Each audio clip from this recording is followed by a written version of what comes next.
En la lección anterior vimos que la ley revelaba la santidad de Dios, exponía el pecado humano y nos conducía hacia Cristo. Pero entonces surge una pregunta inevitable: si la ley mostraba que el ser humano era culpable, ¿qué podía hacer una persona culpable delante de un Dios santo? ¿Por qué Dios exigía sacrificios? ¿Por qué la sangre aparece una y otra vez en la historia bíblica? Y sobre todo, ¿por qué esos sacrificios tenían que repetirse constantemente? Hola, bienvenidos a Teología Tumim. Hoy estudiaremos por qué Dios estableció sacrificios, qué significaba la sangre y cómo todo ese sistema funcionaba como una escuela visual que apuntaba hacia el sacrificio definitivo de Cristo. Para entender esto, debemos imaginar una escena que se repetía constantemente en Israel. Una persona pecaba. Su conciencia quedaba cargada. La ley revelaba su culpa. El culpable entendía que no podía acercarse a Dios como si nada hubiera ocurrido. Aquí es donde el altar se vuelve central. No era un adorno religioso. Era el lugar donde la culpa era confrontada. Era el lugar donde quedaba claro que el pecado tiene un costo. Ese costo era la vida. La Escritura lo dice en Levítico 17:11, porque la vida de la carne en la sangre está, y yo os la he dado para hacer expiación sobre el altar por vuestras almas, y la misma sangre hará expiación de la persona. Dios no escogió la sangre al azar. La sangre representa la vida. Si la sentencia por el pecado es la muerte, entonces el sacrificio enseñaba una verdad profunda: la vida de otro era entregada en lugar del culpable. Este es el principio de sustitución. El animal no moría por su propio pecado. Moría en lugar del pecador. Al poner sus manos sobre la cabeza del animal, el oferente reconocía públicamente su culpa y se identificaba con el sacrificio. No porque el animal fuera moralmente culpable, sino porque funcionaba como sustituto dentro del sistema que Dios había establecido. Era una enseñanza hecha con sangre. El pecado es serio. No puede ser ignorado. La culpa no desaparece por emoción. La sentencia no se evapora por sentimiento. Alguien debe pagar. Por eso Hebreos 9:22 resume el principio con claridad. Y sin derramamiento de sangre no se hace remisión. San Agustín de Hipona explicó que estos sacrificios visibles eran señales de realidades invisibles. El sacrificio no era magia. No era superstición.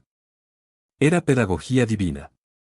Mostraba que el pecado separa, que la vida pertenece a Dios y que solo mediante una vida entregada podía hablarse de expiación. Pero aquí surge el gran dilema: si esos sacrificios fueron establecidos por Dios, ¿por qué tenían que repetirse una y otra vez? ¿Por qué no bastaba con un solo cordero? La respuesta es crucial para nuestra fe. Los sacrificios del Antiguo Testamento eran reales dentro del sistema que Dios había dado. Pero no eran definitivos. Servían como una sombra. Hebreos 10:1 lo explica así: porque la ley, teniendo la sombra de los bienes venideros, no la imagen misma de las cosas, nunca puede, por los mismos sacrificios que se ofrecen continuamente cada año, hacer perfectos a los que se acercan. Una sombra no es falsa. Pero tampoco es la realidad completa. Una sombra anuncia que algo mayor está presente. De la misma manera, los sacrificios anunciaban una obra futura, pero no eran esa obra en sí misma. Por eso Hebreos 10:4 dice, añade con fuerza, porque la sangre de los toros y de los machos cabríos no puede quitar los pecados. ¿Qué significa esto? Significa que los sacrificios eran provisionales. Eran una provisión temporal dentro del sistema del pacto, pero no tenían el poder de limpiar la conciencia para siempre. Juan Calvino explicaba que estas ceremonias eran figuras que conducían la mirada del creyente hacia Cristo. El animal apuntaba más allá de sí mismo. El altar apuntaba más allá de sí mismo. La sangre apuntaba más allá de sí misma. Todo el sistema anunciaba: todavía falta algo definitivo. Todavía falta una sangre más perfecta. Todavía falta un sacrificio que no tenga que repetirse. Aquí es donde la historia se concentra en una sola figura: el Cordero. Cuando Juan el Bautista vio a Jesús, no lo presentó simplemente como un maestro. Tampoco dijo: ahí viene un profeta más. dijo algo mucho más profundo. Juan 1, 29 declara: He aquí el Cordero de Dios, que quita el pecado del mundo. Jesús no aparece desconectado del sistema de la ley. Aparece como su cumplimiento total. Él es el Cordero definitivo. Pero no un Cordero más. No uno que debía ser reemplazado al día siguiente. No uno que debía repetirse cada año. Cristo es el sacrificio perfecto. Hebreos 9, 12 declara el fin de la repetición. Y no por sangre de machos cabríos ni de becerros, sino por su propia sangre, entró una vez para siempre en el lugar santísimo, habiendo obtenido eterna redención. Una vez para siempre. Esa frase cambia todo. Cristo no vino a repetir el sistema anterior. Vino a completarlo. Los sacrificios antiguos decían, el pecado requiere sangre. Cristo declaró, la sangre definitiva ya fue derramada. Los sacrificios antiguos eran repetidos porque no podían quitar el pecado de manera final. Cristo obtuvo redención eterna. Tomás de Aquino explicó que el sacrificio de Cristo tenía un valor superior porque no era solamente el acto de un hombre, sino del Dios hecho hombre. Un animal no podía representar plenamente a la humanidad. Un animal no podía obedecer en lugar del hombre. Un animal no podía ofrecer una voluntad santa y perfecta al Padre. Pero Cristo sí. Cristo obedeció perfectamente.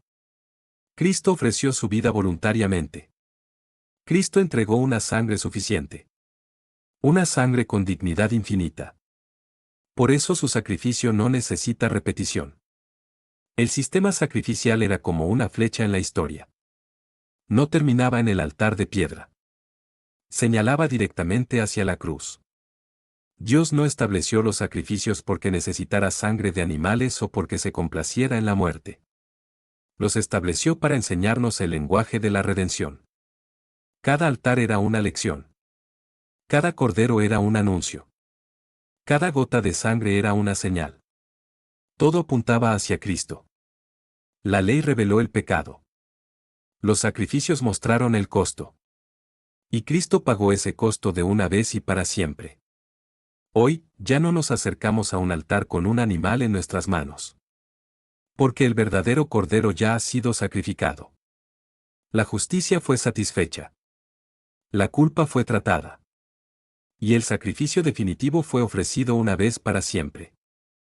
En nuestro próximo estudio, daremos un paso más y entraremos al tabernáculo. Veremos por qué Dios ordenó construir una tienda sagrada en medio del desierto, y cómo su diseño, desde el velo hasta el arca, funcionaba como un mapa visual que mostraba el único camino para entrar en la presencia de Dios. Si este contenido te ayuda a profundizar en la perfección de su palabra, suscríbete y acompáñanos. En Teología Tumim buscamos entender la Escritura con profundidad, reverencia y claridad. Esto es Teología Tumim. Nos vemos en la próxima lección.